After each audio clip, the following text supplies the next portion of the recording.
Hey everyone, in this video we're going to take a look at the grammar exercises from chapter 8 of the Road to Latin textbook. So if you haven't done it before, like I always tell you, if you want to see the grammar in a little different way or get some notes, videos, feel free to check out my website.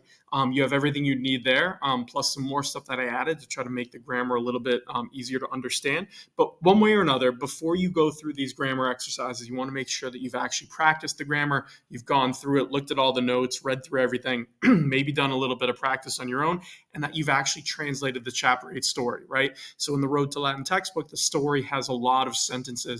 Basically, the whole story is designed to mimic the grammar, right? So you can see it in context. That's really the best way to do it. So if you haven't done that already, pause the video, go work on that. The rest of these grammar exercises, particularly grammar exercise 1, are really meant to piggyback off that. So you don't necessarily want to do these first before you read the story. I guess you could, but I think it's easier to do the other way around. All right, so if you haven't tried it on your own, go try it, then use the rest of the video as sort of a double check just to make sure that you're on the right track, okay? So let's dive in.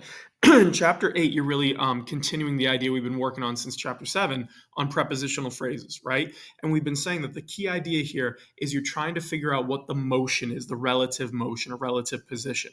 So if you're going out of or away from something, your noun in the prepositional phrase will be ablative case. If you're going into or towards something, it'll be accusative. And if you're just showing the position or the location of something, right? Maybe you're standing inside a house, that will also be ablative. So that's really the trick you have to do to unpack how these all work, okay?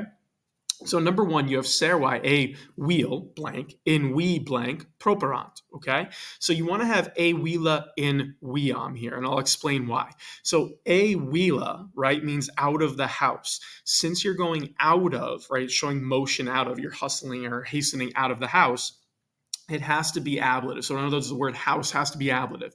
Now here I picked ablative singular because it makes sense that there'd be one house, okay? Technically speaking, I don't think the textbook actually marked whether it would be singular or plural. You could make it plural and say they hustle out of houses. That would be fine. Just make it wheelies with a long is. But either way, it needs to be ablative. Okay. Then you have in weam because you're going into the road. So this is how prepositional phrases work. The same event, right? Someone just running, depending on your relative point of view, right? The relative motion, it'll be either ablative or accusative. So the slave women are running, and in the perspective of the house, they're going out of it. So it has to be ablative. But in the perspective of the road, they're going into the road. So it has to be accusative, right? And again, technically, if they ran into roads, if you want to pluralize everything, just make it weos and you'd be on the right track. Okay. Now, number 2, you have serva ex we blank in wheel blank amphoram portat. Okay, so you're saying the slave woman, the serva, carries an amphora. It's like a jar, okay? She carries it out of the road into the house. So we're basically flipping what we did in number 1, okay? Now, because you have out of the road, it needs to be ablative. So you have wea with a long A, okay? And because there's only one slave woman, it makes sense she'd be coming out of one road. Okay, and into the house would be in whelam. It needs to be accusative because you're going into the house. Okay, it's that relative motion. Now, number 3, you have filia poetae ad or blank propera. So you're saying the daughter of the poet hastens to the shore. Okay, so she's going to the shore. Since she is one person, it probably makes sense that the shore is singular as well. So make it ad oram. But since you're going toward the shore, it needs to be accusative because you're showing motion toward. Okay, and since ora is a first declension noun, you're just using the accusative singular ending, right? Ora. Good.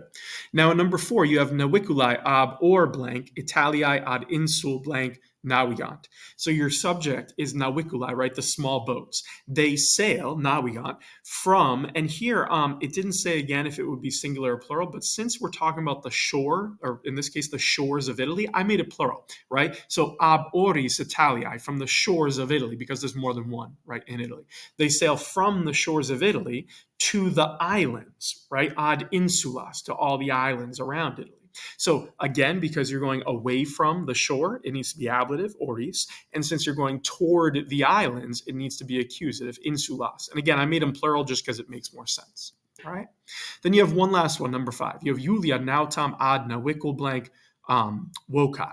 Okay, so you're saying Julia, right? There's your subject, calls the sailor, right? Julia nautam wokat. She calls the sailor ad naviculum, to the small boat, meaning she's calling him to come to the small boat. Okay. Now, since the motion, all right, of the sailor would be to go towards the small boat, you have odd there, it needs to be accusative. And since there's only one Julia and one sailor, it makes sense there'd only be one boat. So I made it accusative singular, newiculam. Okay, so hopefully that makes some sense. The general rule, like I keep saying, and you can find a sort of an image I made of this as well, like a house diagram on my site that might explain it a bit more to you. But if you're going out of or away from something, ablative, motion towards something would be accusative, or into something would be accusative, and you're just showing, or if you're just showing the position or location of something, right? Particularly if you're inside something, that's also